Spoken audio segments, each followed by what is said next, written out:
Now in your coral reef aquarium, it's really important that you add a calcium, a carbonate and a magnesium supplement, because that makes up the solid structure of the coral.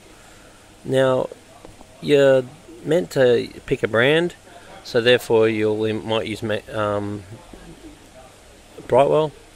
you might use Thrive, you might use Red Sea, you might use Seachem, you might use Ultimate Aquacare, and that's supposed to work.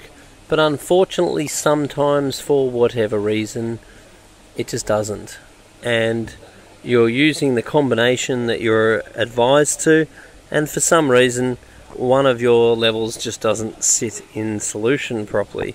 Normally I find it is carbonate. So therefore, for some reason, if you try changing brands, then that often works.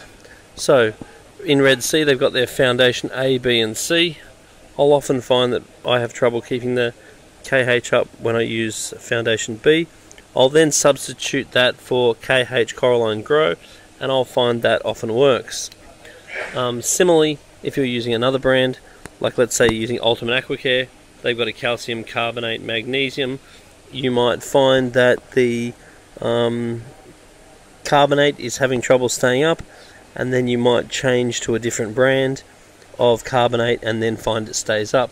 So the way that the elements sit in solution, as far as the molecular structure of the water goes and so forth, is much more complex than most of us care to understand. So you just try it, see what results you're getting. If your corals and your levels aren't sitting the way that they're supposed to, then change. The other option you've got too is that most of them come in powders as well. So you've got foundation A as a powder, and you've got foundation A as a liquid, foundation B as a powder, foundation B as a liquid, and so forth. So you can always substitute the liquids for the powders. The powders are a bit more hassle because you do have to pre-dissolve them, and it's really important when you're pre-dissolving powders that you pre-dissolve them and then let them sit, so the sediment of the powder never makes its way into the fish tank.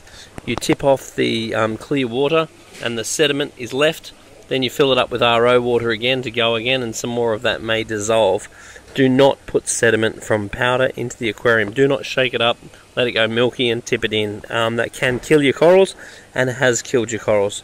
So liquids versus powders are one option, and then if you're not getting a result with what you're doing, change brands. If you've got any comments about this, just put a little note down the bottom and let people know what happened to you and how did you fix it.